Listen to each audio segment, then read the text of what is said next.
Now, preview time.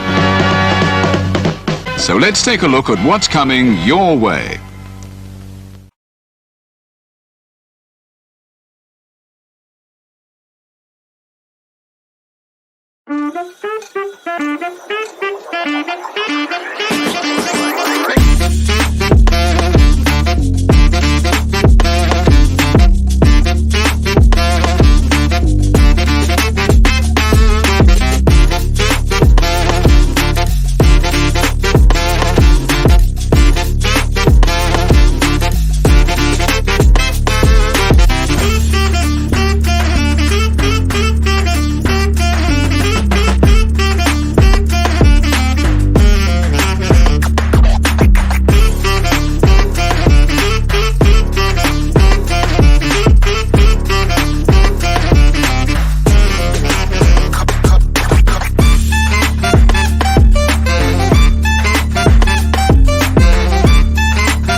What's going on, everybody? Welcome to another brand new installment of Renegades Reviews, exclusively here as always on the Casa D18 Studios channel.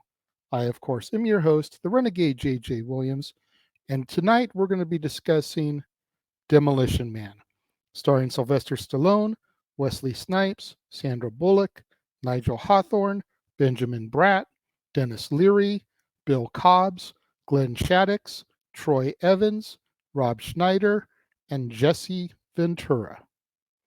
What's going on, everybody? Thank you for joining me here once again for another brand new installment of Renegades Reviews. And first and foremost, let me apologize for the lateness of this video. It's not going to be the only one this weekend. Unfortunately, time has not been on my side this week. I've been behind on a whole bunch of things, so I do apologize for that. Some of the videos tomorrow and Sunday may go up a little bit late as well. Hopefully, by Monday, things will be back to its normal flow. So once again, let me just apologize in advance. But today we're here to discuss Demolition Man. And while Sandra Bullock is not the star of this film, it's definitely a Sylvester Stallone, Wesley Snipes flick. She is still the leading lady. She is the third build, so She is the female star of the movie, hence why we're covering it here. Plus, it's the movie that originally introduced me to Sandra Bullock. So I could not do a month dedicated to Sandra without covering the movie where I first learned of her, Demolition Man. So let's get down to it here, shall we? Now, our movie begins in 1996 as psychopathic career criminal Simon Phoenix kidnaps a busload of hostages and takes refuge in an abandoned building. LAPD Sergeant John Spartan, who is nicknamed the Demolition Man due to the large amounts of collateral damage that he often causes in apprehending suspects, mounts an unauthorized assault in order to capture Phoenix. When a thermal scan of the area reveals no trace of the hostages, he raids the building and confronts Phoenix, who sets off explosives designed to destroy it. The hostages' corpses are later found within the rubble, and Phoenix claims that Spartan knew about them and attacked anyway. Both men are then sentenced to lengthy terms in the city's brand new cryopenitentiary, a prison in which the convicts are cryogenically frozen and exposed to subliminal rehabilitation techniques. We then jump ahead to the year 2032 and the city of San Angeles, a megapolis formed from the merger of Los Angeles, San Diego, and Santa Barbara. Now, San Angeles is a seemingly peaceful utopia designed and run by Dr. Raymond Cocteau. When Phoenix is thawed one morning for a parole hearing, he escapes the cryo prison by saying a secret password without even knowing how he learned it. He subsequently murders his guards and the warden, making his way into the city where he easily overpowers and kills several police officers who have never dealt with violent crime. Meanwhile, Lieutenant Lenina Huxley, an idealistic officer who is fascinated by the 20th century, learns about Spartan's career from veteran officer Zachary Lamb, who suggests that the best chance to stop Phoenix is to enlist an officer with the experience and mindset needed to anticipate his actions. Huxley is then able to persuade her superiors to parole Spartan and reinstate him to active duty. Now, Spartan finds life in San Angeles to be sterile and oppressive, since all types of behavior deemed immoral or unhealthy, such as sports, alcohol, swearing, eating meat, and having sex, have been declared illegal. Conversely, many members of the police department, as well as the general public, view Spartan as savage and uncivilized, while Huxley idolizes him. Anticipating that Phoenix will attempt to secure some firearms, Spartan leads Huxley to a museum and finds Phoenix looting an exhibit of weapons. To Spartan's surprise, Phoenix is even deadlier than before, exhibiting expert-level proficiency in an extensive range of skills, including martial arts and computer hacking. Phoenix escapes and holds Cocteau at gunpoint, but is unable to kill him as Cocteau has implanted a command in his rehabilitation program in order to prevent him from doing so. Cocteau instead orders Phoenix to kill Edgar Friendly, the leader of a resistance group called the Scraps, who refuse to conform to Cocteau's moral ideals and who live in the underground ruins of old Los Angeles. Spartan and Huxley witness this exchange on a security camera and review the cryo prison records. They then discover that Phoenix's rehabilitation program was tailored by Cocteau in order to make him even more dangerous than he was in 1996. By contrast, Spartan's program taught him how to knit and sew. As the pair deduce that Friendly is being targeted for murder, Phoenix persuades Cocteau to release additional cryo prisoners for his gain and leads them underground to pursue Friendly. Now, having previously encountered the Scraps during a food raid at a restaurant, Spartan and Huxley venture underground and save him from an assassination attempt by Phoenix. Phoenix then taunts Spartan with the revelation that he had framed Spartan for the deaths of the 1996 hostages, who were already dead before the building exploded. Phoenix then escapes the cryo prison, and Spartan pursues him with weapons provided by the Scraps. Unable to harm Cocteau, Phoenix has one of his gang members kill him instead and begins thawing out the cryo prison's most dangerous convicts. Spartan then incapacitates Huxley for her own safety and fights Phoenix, breaking a vial of a cryogenic chemical that rapidly freezes Phoenix's body solid. Spartan then kicks Phoenix's head off, shattering it, and escapes as the uncontrolled quick freezing effect triggers an explosion that destroys the cryo prison. The police fear that the loss of Cocteau and the cryo prison will end society as they know it, but Spartan suggests that they and the Scraps cooperate to combine the best aspects of order and personal freedom. Spartan then kisses Huxley and they walk off together as our movie comes to its end. I absolutely love this movie. I don't care how many times I see it. If it's on television, I will put the remote control down and I will watch it. If I'm in the mood for a good action flick, I'll put it on and I watch it. I love Stallone in it. This is by and far my favorite Stallone movie.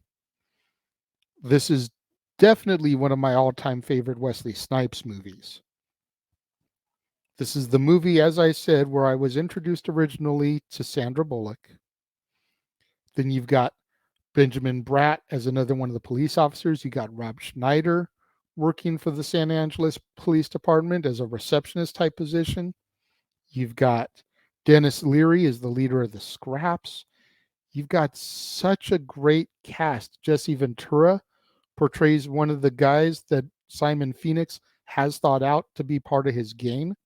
Very minor role, which is why it hasn't ever been thought of for March, April when I do movies that star wrestlers, because his role is blink and you miss it.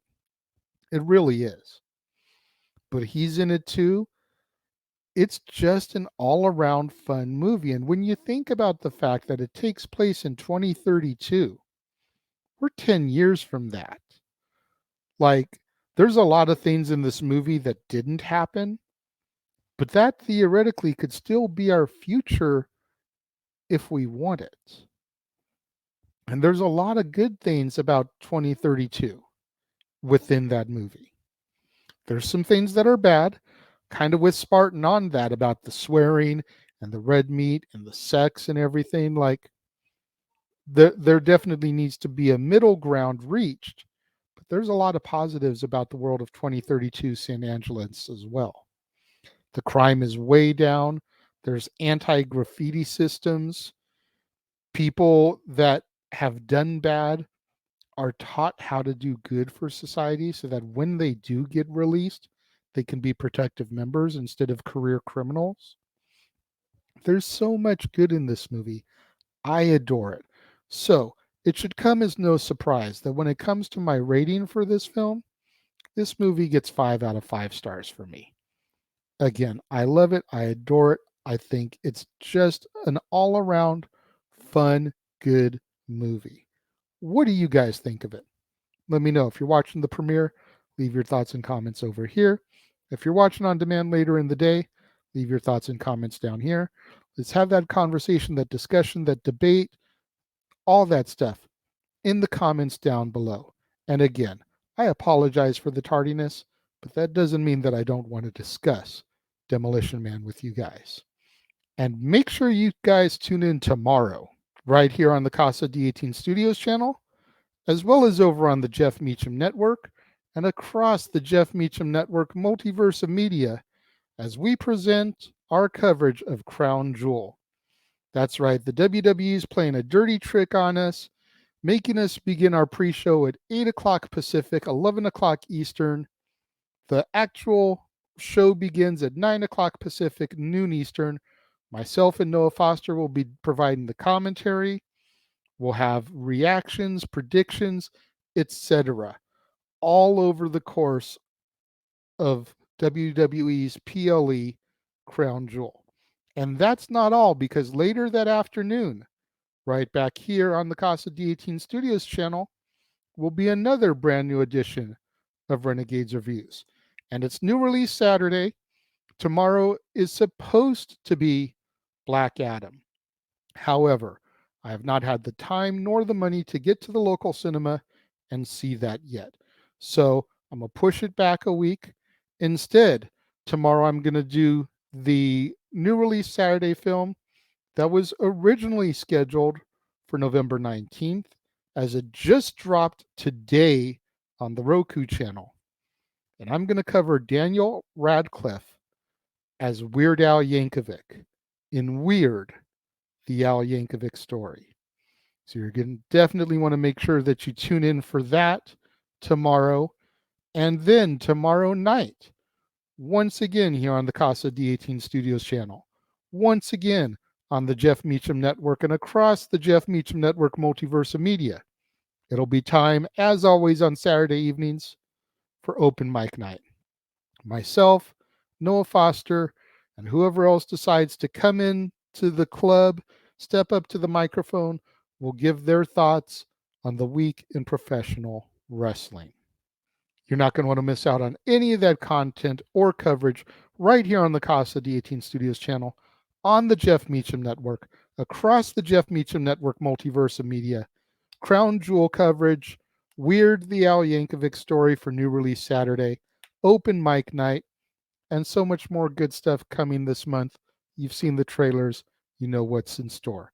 So make sure you smash that like button. Make sure you're subscribed. Make sure that notification bell is turned on so you don't miss out anytime a video drops right here on the Casa D18 Studios channel, or anytime we go live, as is the case with Stat Boy Sports Bar, open mic night, pay-per-view PLE coverage, etc. Share this video with your family, friends, loved ones, co-workers, movie fanatics, cinephiles in your life. Anyone who's a fan of Sylvester Stallone, Wesley Snipes, Sandra Bullock, Benjamin Bratt, Dennis Leary, etc. Anybody you can think of that would enjoy this video and my review of it, share it with them. It's the only way we're going to boost up my visibility in YouTube's algorithms so I can eventually get monetized and make some money on this endeavor. Thank you once again to each and every one of you who tuned in and joined me here today. It means more to me than you'll ever know. And I will see you guys next time.